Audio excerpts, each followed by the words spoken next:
Bueno, continuamos con nuestra agenda. Vamos a tener el primer panel de nuestro Latam FinTech Market, que lo hemos denominado el futuro de la regulación FinTech. Vamos a tener unas visiones y perspectivas muy diversas a la luz de los retos y desafíos que supone generar un ambiente propicio, como lo decía Ignacio, para temas de innovación y de emprendimiento que son muy característicos de esta industria. Tenemos acá a Eric Rincón Cárdenas, quien es el presidente de la Asociación Colombia FinTech y quien va a ser el moderador de este espacio, quien va a presentar, por supuesto, a los panelistas en unos minutos. Quiero compartir un poco con ustedes parte del perfil de Eric. Él es actualmente el presidente de la Asociación Colombia FinTech, también ejerce, como se los había mencionado Andrés Albán en su intervención. En este momento Colombia FinTech tiene la presidencia de la red FinTech Iberoamérica, entonces está en cabeza también de Eric, y es profesor asociado de la Universidad del Rosario y también ha venido ejerciendo como consultor en temas de Legal Tech. Entonces, él será el moderador de este panel. Quiero, antes de darle la palabra a Eric, compartir con ustedes la información de un par de sponsors nuestros en categoría Expo, que son Mareigua. Es una empresa que hace parte del ecosistema FinTech en lo que es la vertical del RegTech, digamos una de las verticales que tiene empresas que ayudan con tecnologías emergentes al tema del cumplimiento de la regulación, al tema de verificación en listas restrictivas de personas naturales y personas jurídicas, hacer ejercicios de conocimiento del cliente, que son tan importantes, por supuesto, en todo este ecosistema. De hecho, mañana vamos a tener un panel relacionado con todos los temas también de compliance y de experiencias digitales, entonces, para que estén muy conectados. Entonces, Mareigua, mil gracias por ser socio comercial en este espacio, y también quiero compartir con ustedes que Punto Red es una empresa del subsector de pagos digitales también, es una empresa con más de 15 años de trayectoria y ayuda a potenciar el crecimiento de comercios independientes, digamos que muy a la luz de lo que venimos hablando, inclusión financiera. La inclusión financiera, por supuesto, es para los ciudadanos, pero también para los negocios, para las grandes empresas. Entonces, ahora sí, adelante, Eric, te cedo la palabra para que presentes a los panelistas. Bueno, muchas gracias, Juli, por la presentación y muchísimas gracias a toda la audiencia por estar en nuestro Latam FinTech Market 2020. La verdad es que es un placer tenerlos todos acá y para mí es muy grato presentar el panel que nos acompaña el día de hoy. Por un lado, se encuentra la doctora Laura Clavijo, que es la directora de innovación de la Superintendencia Financiera de Colombia. Laura es economista y tiene maestría en administración pública con experiencia y pasión por la innovación en el sector financiero, realmente una de las líderes en el campo de la tecnología financiera en nuestro país. Ha sido pues una aliada natural del ecosistema FinTech. En segundo lugar está Carolina Restrepo, que es la General Counsel de TransUnion. Carolina es abogada de la Universidad Sergio Arboleda, cuenta con la especialización en la Universidad de los Andes, tanto en Derecho Comercial como en Legislación Financiera, y es candidata a Magister in Corporate and Finance Law en la Universidad de Bristol, Inglaterra. Actualmente se desempeña como General Counsel de TransUnion y antes de iniciar su trabajo en TransUnion, trabajó en la firma de abogados Brigari Urrutia y antes de ello en Citibank Colombia. Y con nosotros está el doctor Roberto Borrás Polanía. Él es partner en Garrigues dentro del área de Derecho Bancario, Financiero y del Mercado de Capitales.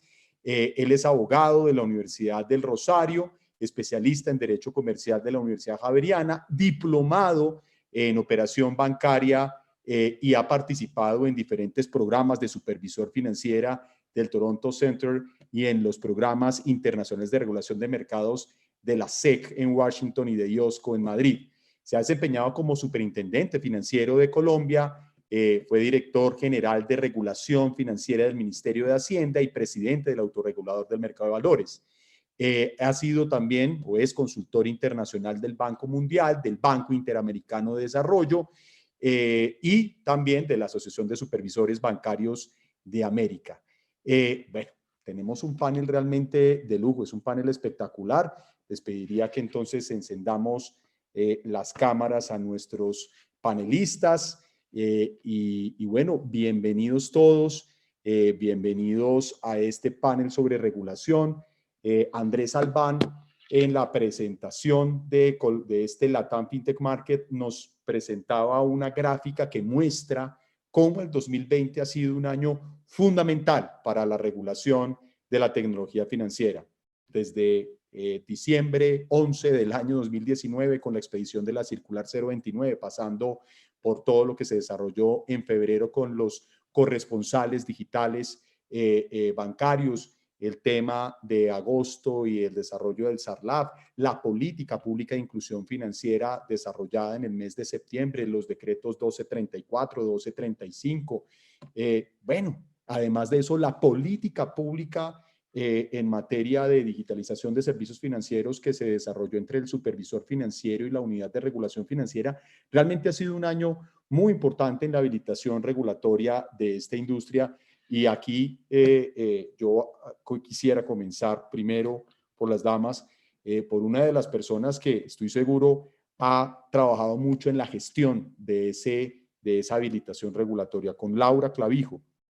Laura, hay una pregunta que muchas personas tienen y estoy seguro que buena parte de los asistentes, que ya son más de 500, deben tener en estos momentos.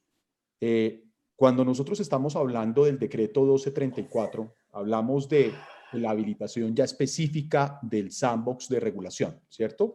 Ese sandbox de regulación que desarrolló el artículo 170, 174 del Plan Nacional de Desarrollo, pues era prácticamente una de las cosas que más estaba pidiendo la industria, pero en el 1234 queda una sensación, y es que hay algunos temas que dependerán del desarrollo metodológico, seguramente vía reglamentaria o a través de algún procedimiento, por parte del supervisor financiero. Es decir, el supervisor tendrá que definir una metodología, un paso a paso para que las diferentes iniciativas se vayan montando en el sandbox.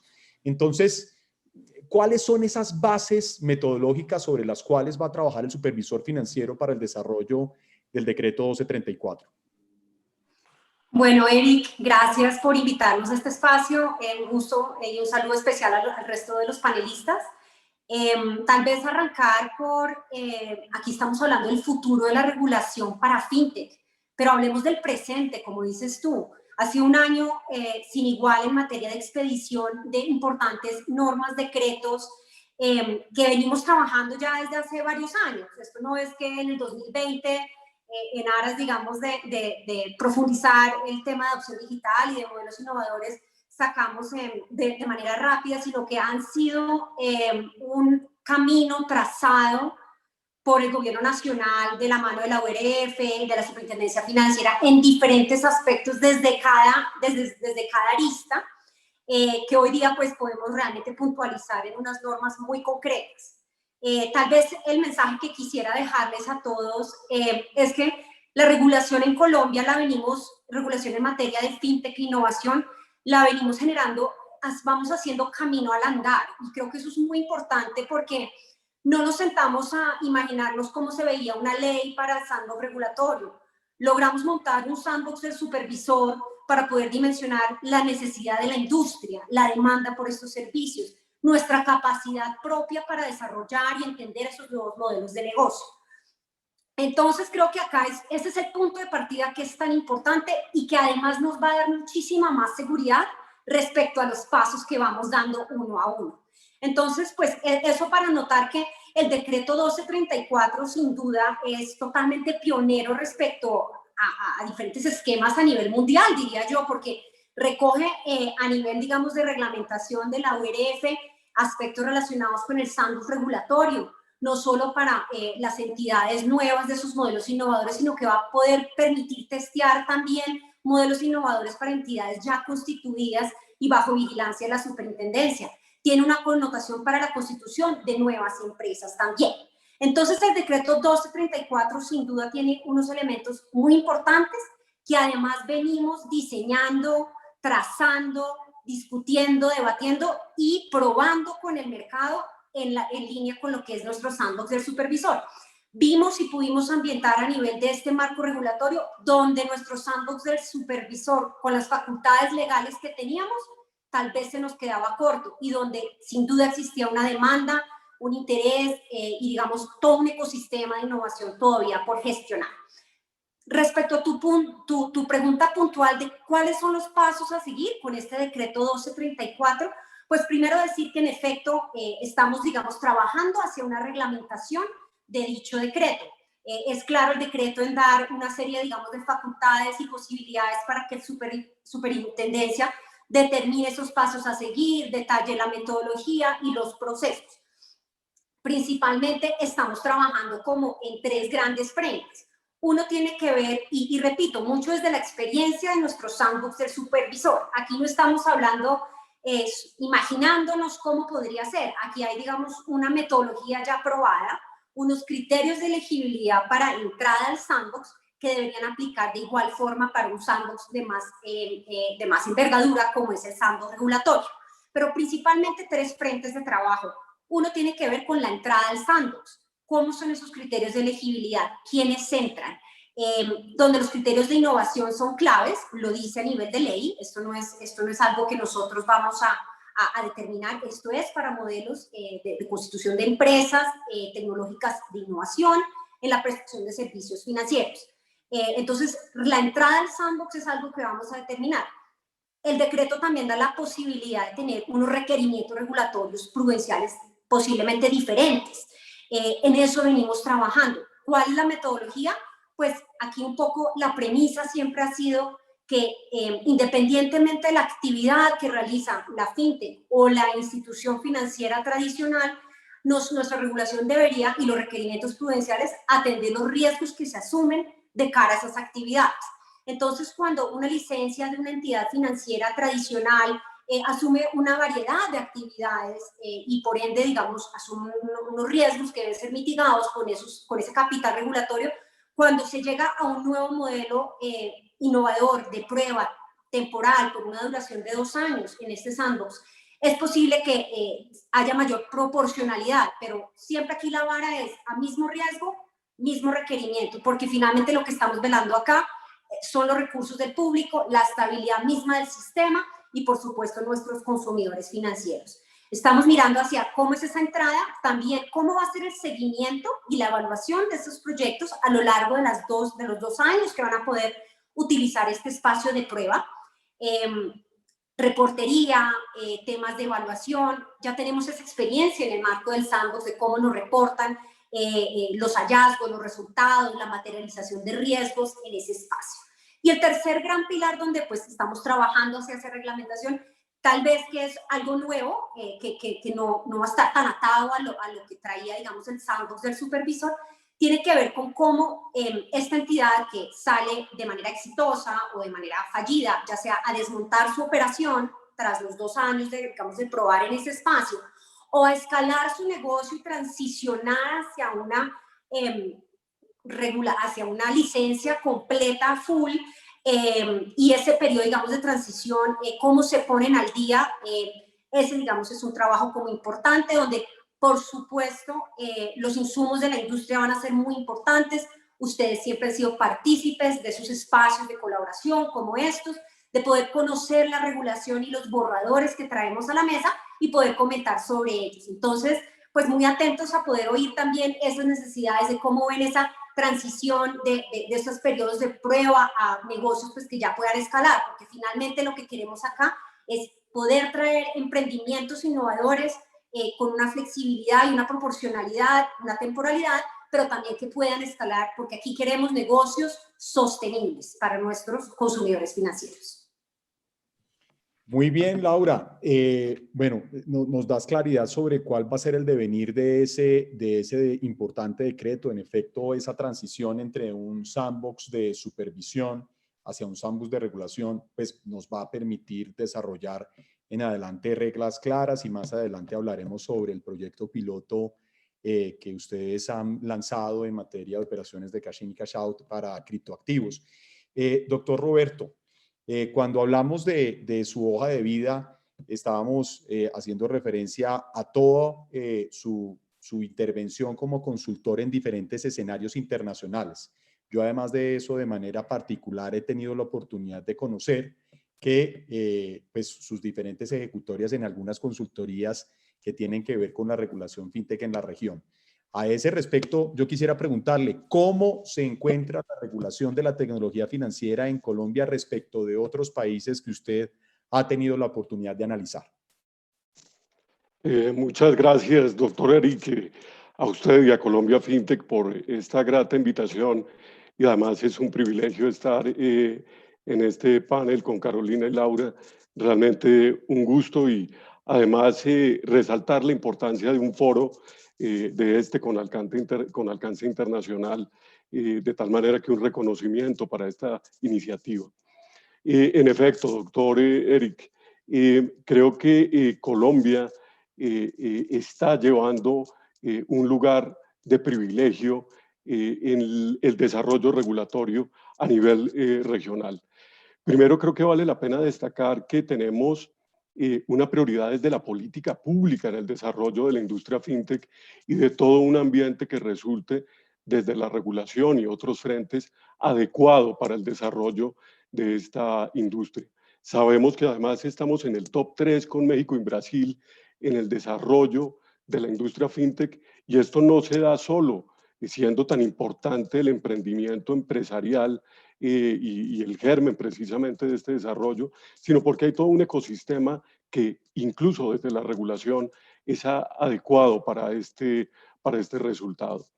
Creo que si consideramos distintos criterios, Colombia ha tenido un avance extraordinario, como ya lo mencionaba Laura, en distintos frentes. Y no es un avance regulatorio de hoy, sino de muchos años. Normas incluso desde hace varios lustros, como las de protección de datos personales o la de CEDPES, que hoy, por ejemplo, permite que recientemente el país cuente con 2 nuevas CEDPES en Colombia, muestra que la política pública y el desarrollo normativo de tiempo atrás estaba construyendo para tener un resultado hoy que es tangible. Vemos, por ejemplo, la normativa de financiamiento colaborativo, toda la regulación que en materia de riesgos ha emitido la Superintendencia Financiera, en últimas termina siendo clave para el desarrollo de esta industria. Creo que hay un ambiente regulatorio adecuado desde distintos niveles, a nivel de ley, a nivel de instrucciones del supervisor, que terminan siendo fundamentales, esos instructivos en materia de riesgos, precisamente para desarrollar unas propuestas de valor en la industria, como las que tienen que ver con códigos y toda esa convergencia de la industria fintech con la industria financiera tradicional. Ver expedido el decreto de Sandbox es realmente, para quienes transitamos hace varios años en esta normativa, un logro realmente extraordinario. El que se cuente ya con una normativa que reconozca esa transición y que permita que la carga regulatoria y supervisora se modere de acuerdo con proyectos que paulatinamente vayan entrando al conocimiento supervisor, es un logro extraordinario y que supone romper paradigmas que en el caso colombiano pues permiten dar pasos acelerados para el desarrollo de la industria fintech. Creo además que la actividad a nivel de decreto de la URF ha sido realmente intensa en frentes como normativa del mercado de valores, toda la reglamentación en el tema de CEDPES, la normativa de crowdfunding y una norma que se espera con gran interés en el sector financiero y fintech en Colombia, el decreto de la industria de pagos. Si sabemos que el frente de pagos es uno de los más dinámicos en la industria fintech, este decreto, este nuevo marco normativo que ha anunciado la Unidad de Regulación Financiera, sin duda plantea uno de los grandes desarrollos regulatorios en Colombia. Creo, por lo tanto, doctor Eric, que tenemos un gran despliegue normativo que pone a Colombia en los primeros lugares de la región. Pero antes de terminar, permítame también decir que hay pendientes y además reconocidos en la misma, en la misma hoja de ruta que está planteada en el documento de política pública para el sector financiero. Normas como las que podrían desarrollar el tema de Open Banking o las que tienen que ver con todo el tema referido a pagos digitales, pagos instantáneos, realmente podrían plantear un nuevo mundo para los servicios financieros en Colombia. Y una última reflexión. No solo depende de la regulación financiera el desarrollo de la industria fintech, de la regulación fintech si se quiere. Vemos con inquietud cómo proyectos relacionados con normas de usura, por ejemplo, que no se den en un contexto de un debate técnico orientado por la inclusión financiera, podrían dar al traste con todos estos avances normativos, siendo además el desarrollo de la industria fintech en el componente de crédito muy relevante en Colombia. Es también igualmente relevante que debates como los asociados al régimen de usura, repito, se puedan dar de manera serena, técnica y muy orientados por el bienestar de los consumidores y la inclusión financiera, para que ese desarrollo regulatorio sea verdaderamente integral, equilibrado, que permita poder contar con un marco normativo para esta infraestructura de industria, pero normas tan relevantes, repito, como las del préstamo, que sean igualmente compatibles con la realidad financiera colombiana. Gracias. Oh, muchas gracias, Roberto, por la muy ilustradora forma de ver cómo se encuentra nuestra regulación en el ámbito internacional. Uno normalmente escucha que el paradigma regulatorio regional es México, ¿no? Con su ley integral de hace un par de años, y desconoce que, y esto lo saben profesores de contratos bancarios como usted, Roberto, que nosotros trabajamos bajo la teoría de los estatutos especiales, donde cada uno de los segmentos tiene una regulación específica, como nos lo mostraba también Andrés al comienzo en su presentación. Es claro que aquí los diferentes segmentos de la industria fintech han tenido alguna intervención regulatoria, pero hacen falta cosas. Sin duda alguna, yo concluyo de su intervención Open Banking, la categoría jurídica de crédito digital, revisar muy bien algunos temas, no solamente desde la regulación o supervisión financiera, sino también desde el ámbito de competencia, por ejemplo, en materia comercial o de las TICs. Es importante para seguir trabajando en esa senda de habilitar nuestra industria. Carolina, en esa habilitación de la industria hay algo que realmente hemos visto con alguna preocupación desde diferentes escenarios académicos, profesionales, prácticos del fintech, y es el tema de las leyes que buscan modificar la actual norma de habeas data financiera, los proyectos de ley que han venido cursando en el Congreso de la República, que en estos momentos se encuentran en análisis de la Corte Constitucional y donde pues los buros de crédito han tenido ciertamente algunos comentarios. Aquí yo quisiera preguntarte algo. ¿Por qué la información es tan importante para lograr el acceso al crédito en Colombia, Carolina? Primero, Eric, muchas gracias por invitarme a este panel. Para mí un gusto estar al lado de Roberto y de Laura. Y arrancaría respondiéndote con un ejemplo que me permito tomar de una de mis jefes, que además es una de las personas que más sabe este tema aquí en Colombia, y es trayendo a una persona a este foro, por ejemplo, que no conocemos, pero que nos pide 8 millones de pesos. Y me atrevería a decir que ninguno de nosotros 4 le prestaría los 8 millones de pesos a una persona que no conoce. Pero digamos que esta persona sabemos que se llama Pepito Pérez, que trabaja en una empresa X, que tiene una garantía de pronto para respaldar dicho crédito. Puede ser que de pronto nos hace pensar que podríamos llegar a prestarle no los 8 millones, pero sí 2 o 4 millones.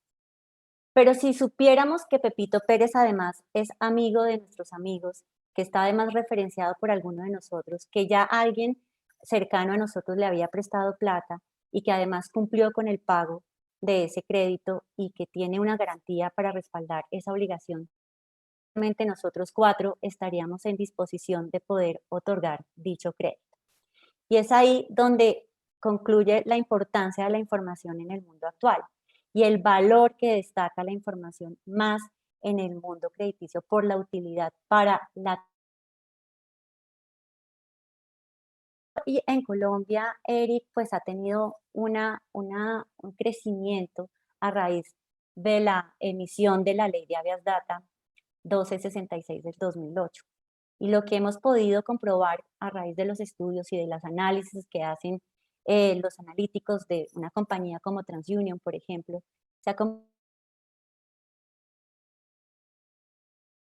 de la promulgación de esta ley, que permitió establecer reglas claras para las entidades crediticias y también para los ciudadanos y los que se estaban recogiendo de los ciudadanos.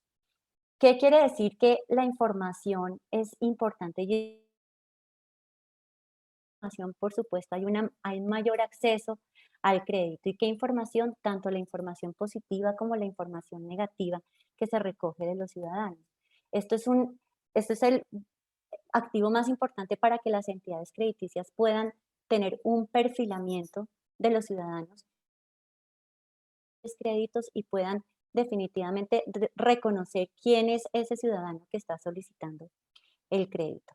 Y no solamente información que tenga que ver con un análisis crediticio o el comportamiento crediticio financiero de un ciudadano.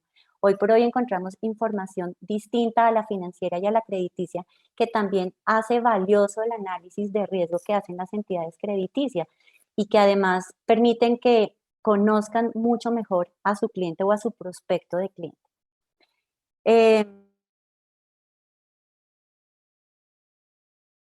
Que los ciudadanos entiendan que hay que tener un historial de crédito para poder acceder al crédito. Y ese historial de crédito solo se construye con información, con el comportamiento y la información de cada uno de los ciudadanos, que al final se traduce en la famosa garantía reputacional de la que tanto se habla últimamente y de la que se discutió mucho en el proyecto de ley de habeas data en el Congreso, y es la que a esos créditos o esa primera iniciación o bancarización de las personas, la que le permite acceder al crédito. Por supuesto, aquellos que empiezan a construir un historial de crédito y que tienen acceso a pequeños montos o que inician su actividad crediticia de servicios financiera con pequeños montos, pues empiezan a construir una garantía reputacional que más adelante les va a permitir, como si fuera una carta de presentación, para créditos mucho más grandes. Esto al final, y para terminar con mi respuesta, lo que podría decirte es que en un ecosistema como en el que estamos viviendo, se necesita la colaboración de entidades privadas, de entidades gubernamentales, de los operadores de información, para contar con una información transparente, fiel a lo que está pasando en el mercado. Y esto definitivamente se recoge para que se pueda mostrar en los reportes de crédito o en las historias de crédito de los ciudadanos. Es al final lo que traduce que a mayor información, mayor acceso al crédito. Bueno, muchas gracias, Carolina, por la respuesta. Sin duda, el tema de los criterios técnicos para la elaboración de las normas son muy importantes. Aquí hay algunos miembros de UTLs, de unidades técnicas legislativas en el Congreso. Nosotros siempre hemos hecho el llamado a que se revise desde el punto de vista técnico el impacto de cualquier tipo de intervención regulatoria, porque podemos dar al traste el objetivo, que es seguramente mejorar la condición de vida de los ciudadanos con algunas normas, puede llegar a darse al traste con ese objetivo por no ser lo suficientemente técnicos. Volvamos entonces con Laura para revisar el tema del famoso decreto 1234, nuestro decreto del sandbox de regulación, y el anuncio, que es un anuncio realmente extraordinario que ha hecho la superintendencia de desarrollar un proyecto un piloto controlado en materia de operaciones de cash in y cash out de criptoactivos con las entidades financieras. Mucha gente piensa, y yo he escuchado a Laura previamente, que ella ha sacado del error a varios, pero mucha gente piensa que aquí se están regulando los criptoactivos. Otra gente piensa que se está regulando las plataformas de intercambio de criptoactivos. Otra gente piensa que se está regulando el criptoactivo como un instrumento financiero. Realmente, Laura, en interpretación de autoridad, ¿qué es lo que busca el piloto controlado en criptoactivos que ha anunciado la superintendencia? Gracias, y qué oportuno poder compartir este proyecto que nos emociona muchísimo y que además creo que será un referente bien importante para eso que no abarca este proyecto, ¿no?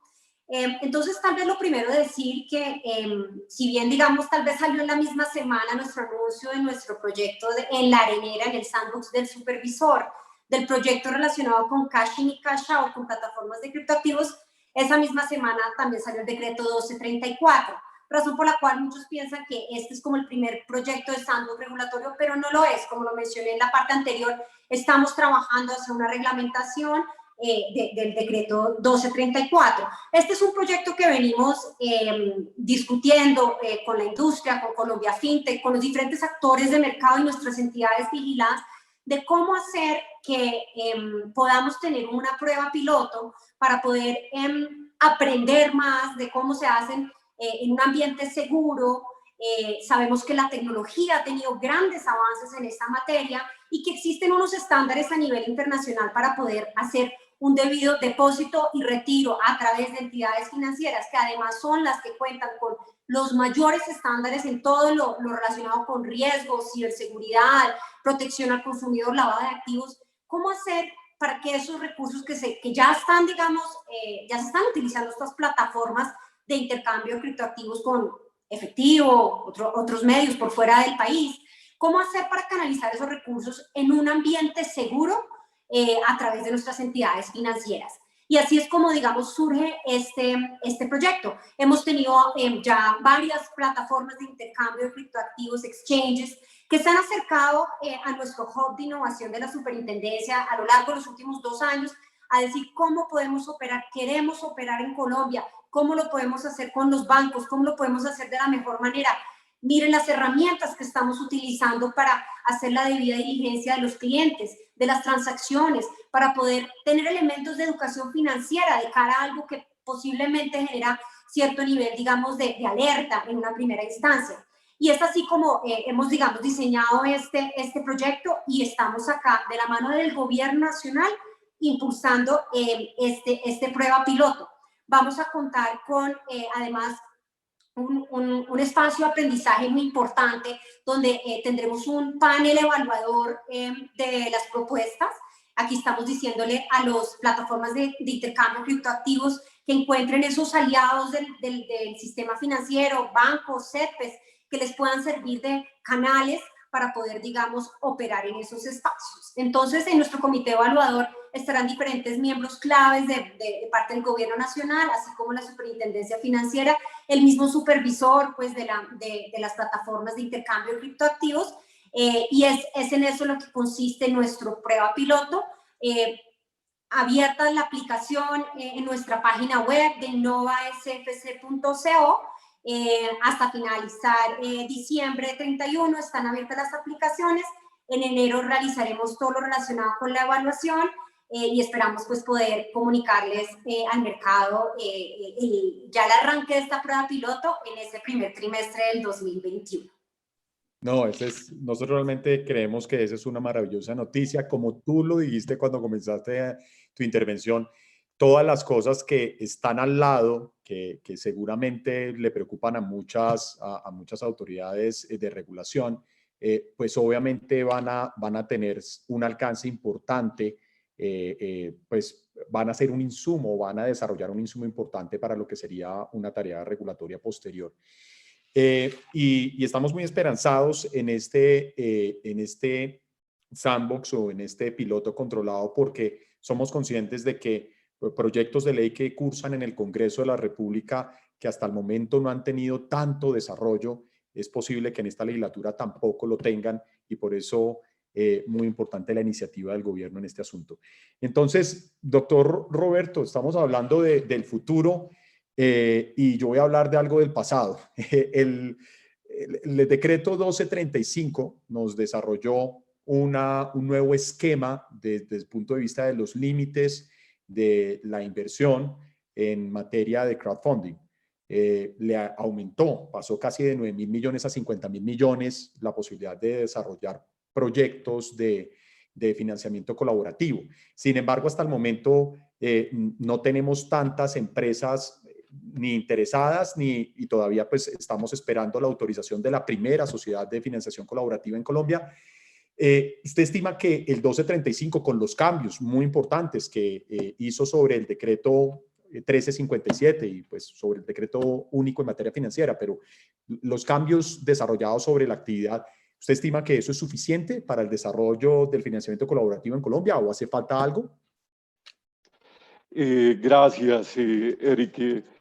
Yo creo que estamos teniendo un cambio realmente interesante digamos, en el marco regulatorio y plantear primero que tuvimos una reacción muy rápida del regulador al identificar la necesidad de ampliar el espacio para esta fuente de financiación en el mercado de capitales, en este componente de financiación colaborativa.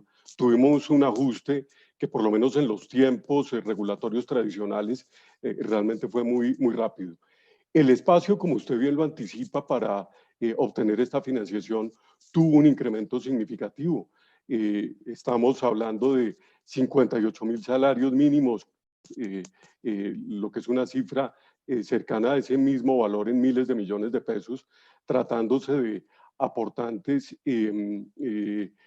calificados, y en el caso de aportantes no calificados 19.000 millones, de tal manera que en ambos componentes, sea tratándose de inversionistas expertos o los que no lo sean, la plataforma tiene un espacio realmente muy interesante de consecución de proyectos y obviamente, de inversionistas.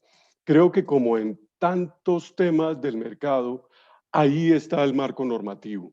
Creo que se ha dejado un arreglo normativo ideal que acaba de flexibilizar o de ampliar el espacio de esta fuente de financiación tan importante en una coyuntura tan como la actual, complementaria de las fuentes de financiación tradicionales, además considerando un escenario en el cual los riesgos han ido al alza. Es evidente que la financiación colaborativa tiene un espacio de oportunidad bien importante.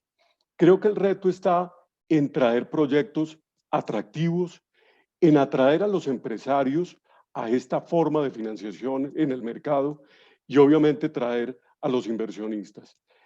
Hay apetito de inversión y hay apetito de inversión también en este momento. Y sin duda lo que pueden hacer las plataformas de financiación colaborativa y la que ya está funcionando y las que esperamos lleguen al mercado colombiano, tienen un espacio para explotar este marco regulatorio. Ya no es excusa la limitación de la financiación, pero repito, creo que la clave debe ser atraer proyectos interesantes y sobre todo inversionistas, que ha sido, Eric, el gran reto de tantas iniciativas del mercado de valores. Y además mencionemos que hay otros complementos para que esta regulación sea aún más ágil en el mercado. Primero, las empresas de financiación colaborativa van a encontrar un ambiente de autorización en el supervisor financiero muchísimo más ágil. Hoy tenemos un trámite que ya ha mostrado resultados en una celeridad en esas actuaciones de autorización, sin sacrificar la autorización técnica que hace el supervisor, y lo hace a través de un grupo especializado de autorizaciones. Y pensemos que normas como el SARLAF 4.0 permiten que la vinculación de clientes a estas plataformas de financiación colaborativa sea muchísimo más ágil. De tal manera que además de la regulación propia de las plataformas, hay todo un agregado institucional y regulatorio que es el que debe ser explotado por plataformas, empresarios llegando acá a obtener financiación y por inversionistas, que sin duda los hay. Oh, no, estamos en un momento muy interesante, como lo mencionaba también Laura, Carolina, es el momento de la regulación fintech, un momento muy importante desde el punto de vista de la gestión de la política pública, y creemos que si bien hay algunas oportunidades de mejora regulatoria, nuestro panorama actual es muy distinto al de hace un par de años. Hoy en un foro del DNP yo estaba mencionando precisamente eso.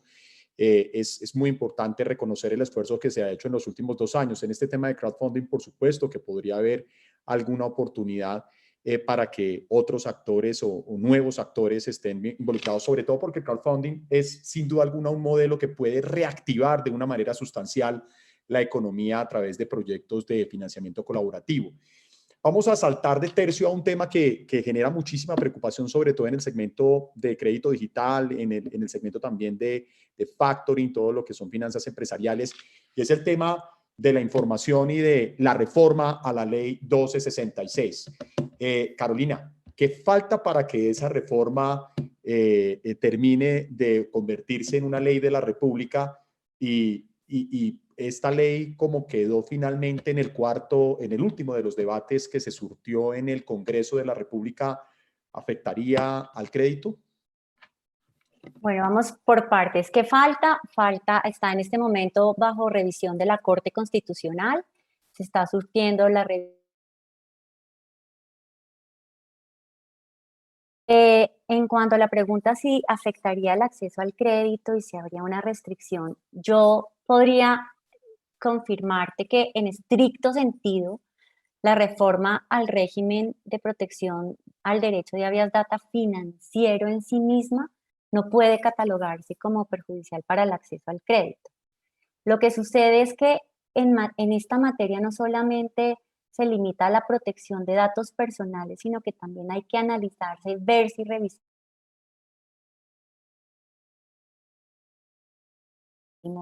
como es el derecho a la información que tienen las entidades colocadoras de crédito y prestadoras de servicios de todos los sectores de la economía, y que necesitan tener acceso a esta información para sus procesos de gestión de riesgo crediticio.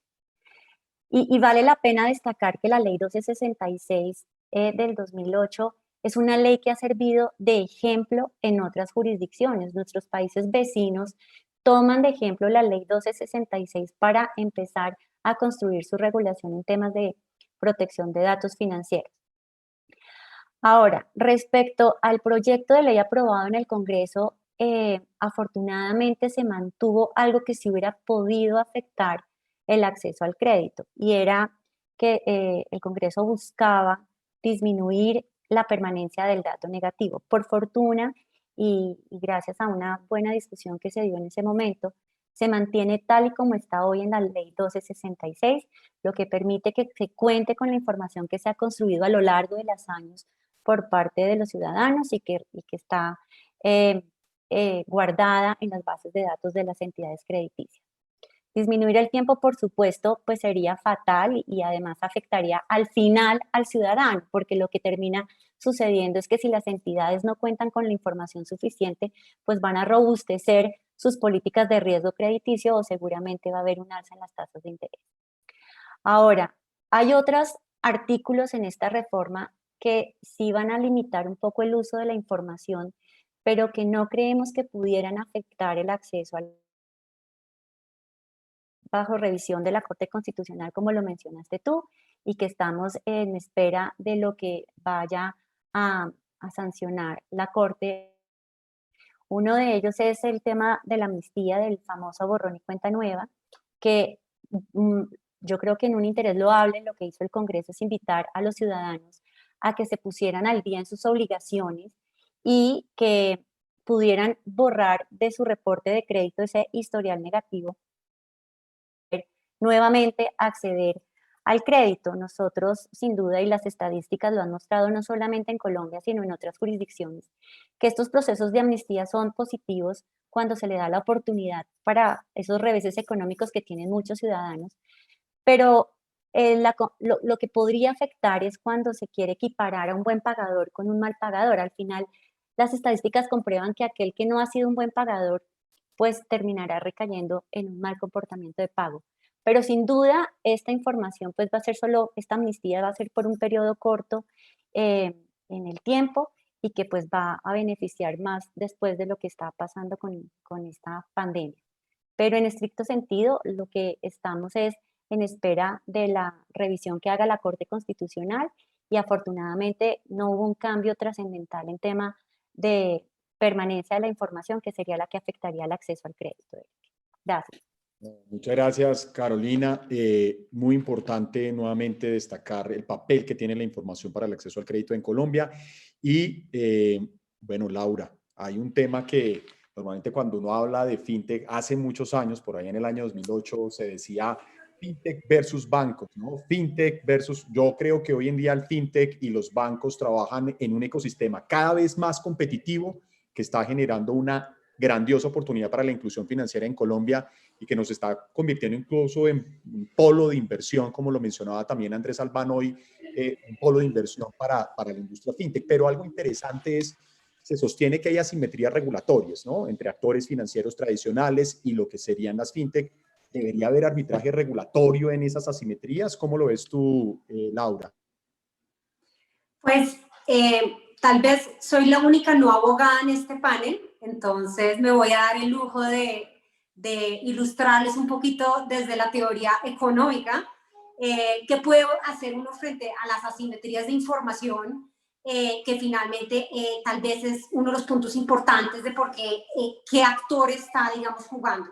Pero volviendo también a tu punto, aquí tenemos un ecosistema fintech que tiene como tres vertientes. Uno son las fintech no reguladas, es decir, o no reguladas, no vigiladas por la superintendencia financiera, que tal vez las de crédito digital o las que ofrecen, digamos, unos servicios complementarios, digamos, a la actividad financiera, pero per se no realizan la actividad financiera. Están las fintech reguladas por la superintendencia financiera y pues por otro lado van a estar las entidades financieras tradicionales. Realmente, como lo decía al comienzo, en Colombia en particular, se vela por proteger los recursos del público y la regulación es muy estricta en materia de captación de recursos del público. Y en ese sentido, pues esa es como la vara que nos permite de entrada decir si hay algún tipo, digamos, de intermediación financiera, si hay alguna actividad aseguradora, bursátil o de captación de recursos del público, se debe tener una licencia ante la superintendencia y debida vigilancia. Y con ello, pues, los requerimientos regulatorios apropiados. Entonces, en ese sentido, creemos que la misma ley en materia pues, de captación como que nos pone como una vara en ese sentido.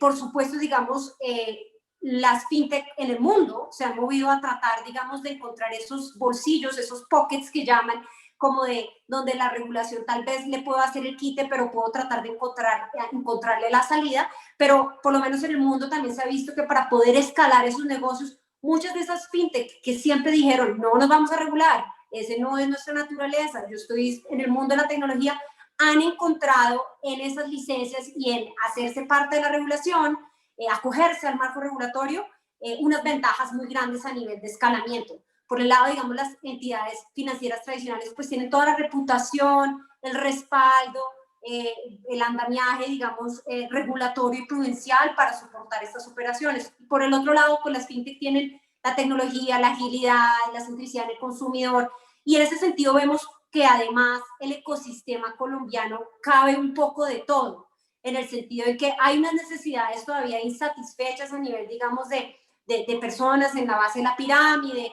de negocios, de MIPYMES, pero por el otro lado hay unos grandes, digamos, una oferta de valor importante que dan las entidades financieras tradicionales que además cada vez lo hacen con mejor experiencia al usuario, colaborando con muchas de estas fintech. Entonces, pues en esencia vemos que en nuestro ecosistema cabe un poco de todo y que mal que bien la vara, digamos, en términos de a mismo riesgo se aplica la misma vara en términos, digamos, y es ahí donde de alguna manera las licencias fintech que hemos llamado y es habilitar la autorización, la constitución y pues la protección de los recursos del público, trayendo al mundo vigilado esas fintech que realmente lo desean hacer. Y como lo mencionaba tal vez Roberto, tenemos un grupo de autorizaciones encaminado a entender estos nuevos modelos de negocio, saber poder aplicarles, digamos, una vara proporcional y traslapado al mundo digital, sin tratar, sí, obviamente evitando generar, digamos, ese arbitraje regulatorio, que sin duda pues es una discusión a nivel mundial, como lo mencionas. Bueno, no, muy bien. Vamos a preguntar entonces, vamos a ser muy audaces con Roberto en una pregunta para comprometer su opinión en un tema que es el siguiente. Fintech tiene muchos segmentos que no se encuentran necesariamente vigilados o que requieren autorización, como lo acaba de señalar Laura. En ese sentido, ¿sería suficiente? Aquí la mirada a veces fintech se ve mucho desde la regulación y la supervisión financiera, porque pues tradicionalmente pues las actividades financieras pues por supuesto tienen naturalmente esa atracción. ¿Es suficiente la supervisión y regulación financiera para entender o para comprender todo el fenómeno fintech o podría hacer falta algo? Gracias, Eric. Yo creo que como bien lo introducía Laura, en la discusión sobre el perímetro regulatorio que está por dentro y que está por fuera de la regulación y la supervisión financiera, pues es una constante en distintas latitudes y particularmente en una coyuntura como la actual, en que la explosión del fenómeno fintech obviamente propicia este debate y Colombia no ha sido la excepción. Creo que en Colombia reguladores y supervisores se han aproximado de manera técnica a este debate y como se planteaba, en Colombia hay fintech reguladas y otras que no lo son. Y creo que el supervisor y el regulador han reconocido esas diferencias, dejando entidades dentro y fuera del perímetro. De tal manera que es claro que incluso bajo el modelo regulatorio actual y supervisor, no todos los segmentos de la industria fintech deben estar cobijados por la regulación y la supervisión financiera. Y además hay que reconocer que otras autoridades del arreglo institucional colombiano, por ejemplo la Superintendencia de Industria y Comercio, pueden desplegar una actividad de supervisión adecuada sobre ciertos tipos de actores de la industria fintech. Resaltaría dos cosas. La primera, y es que efectivamente la premisa en la construcción de este perímetro y además algo que le genere seguridad jurídica a los actores, y creo que en eso las autoridades han sido insistentes y uniformemente precisas, es que actividades como la captación masiva de dinero del público u otras que son propias de entidades vigiladas forzosamente deben estar dentro del perímetro. Eso es algo que ha quedado absolutamente claro en el arreglo institucional y la propia doctrina del supervisor colombiano. Pero también es cierto que en algunos momentos se han activado zonas grises que creo que paulatinamente han quedado resueltas por el actuar supervisor. Y ese actuar supervisor ha partido de la prudencia, siempre orientada por temas de protección del ahorro público, protección del consumidor e incluso los temas de estabilidad sistémica. Creo que hacia adelante Colombia debería considerar en ese arreglo institucional y de perímetro el hecho de que a reguladores y supervisores se les permita con mayor flexibilidad establecer con claridad para los actores cuando una actividad debe entrar o salir. Hoy día el arreglo institucional casi que obliga a una reforma legislativa para que cada una de estas entidades que estén dentro o fuera del perímetro se defina dónde deben estar ubicadas. Los cambios tan vertiginosos de la industria fintech deberían permitir que la regulación sea muchísimo más rápida, que pueda adoptar cambios, ya sea para entrar o sacar, para ingresar o sacar determinado actor de la supervisión, según el criterio supervisor y del regulador, con relativa facilidad. De tal manera que ese arreglo institucional debería generar más flexibilidades bajo una premisa que era la que mencionaba Laura. Actividades iguales deberían tener una regulación igualmente idéntica.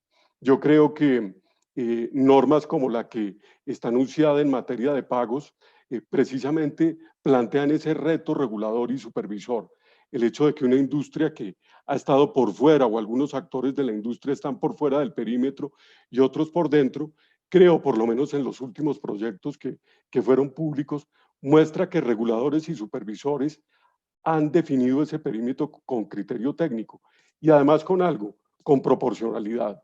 Es importante que los actores que estén dentro o por fuera del perímetro, especialmente quienes quedan dentro, tengan una carga regulatoria proporcional, primero, y segundo, que no pensemos que la solución es siempre llevar todo al supervisor financiero. El supervisor único colombiano es ya de por sí una entidad con una responsabilidad gigantesca.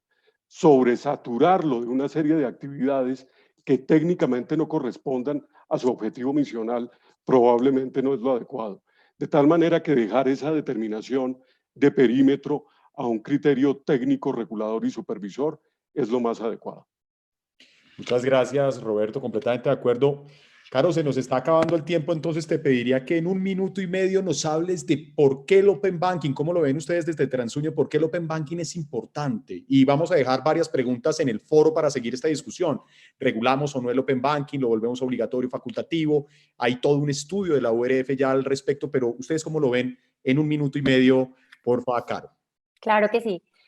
Muy rápidamente nosotros a nivel no solo Colombia, sino en otras jurisdicciones que también están revisando la regulación en temas de Open Banking, sí hemos podido encontrar cómo los ciudadanos se benefician con la posibilidad de realizar diferentes operaciones tradicionales mediante el uso de la tecnología.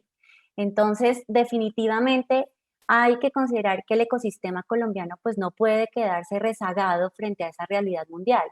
Es por eso que entidades como nosotros, TransUnion, está trabajando en fortalecer y en mejorar esa base de datos que administra en su calidad de operador de información con el fin de poder ofrecer más y mejor data de forma transparente y fiel para todos los clientes con altos estándares de calidad y credibilidad.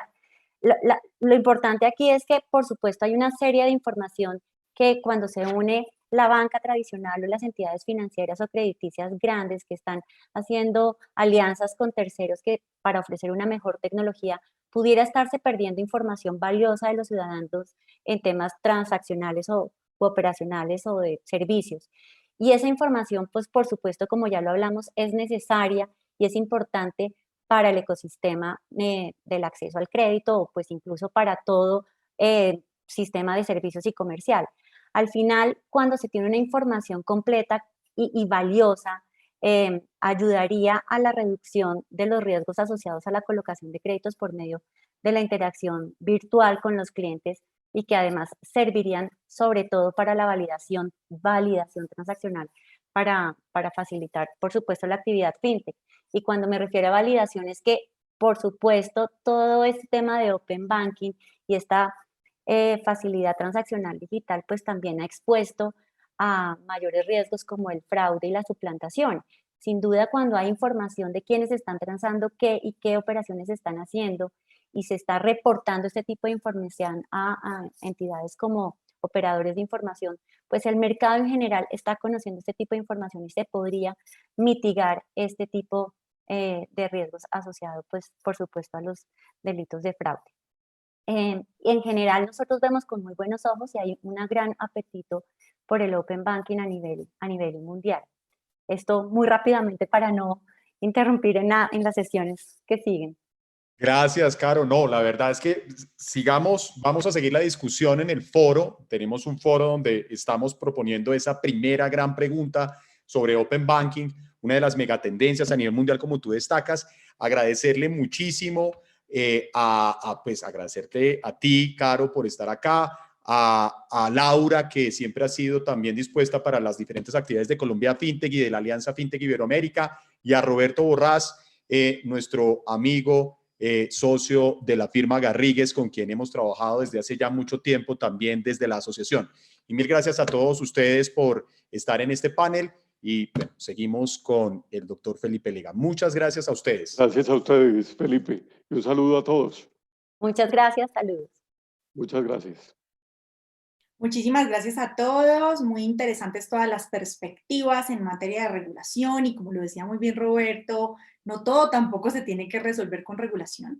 Hay muchos temas que pueden ser desde otro tipo de hojas de ruta que permitan dinamizar el ecosistema. Quiero acá no alargarme mucho para cerrar esta sala y ya los esperamos en la siguiente intervención, que es Felipe Lega, director de la Unidad de Regulación Financiera de Colombia, quien va a acompañarnos con una intervención relacionada con pagos electrónicos y el proyecto de decreto que hay en este momento en marcha.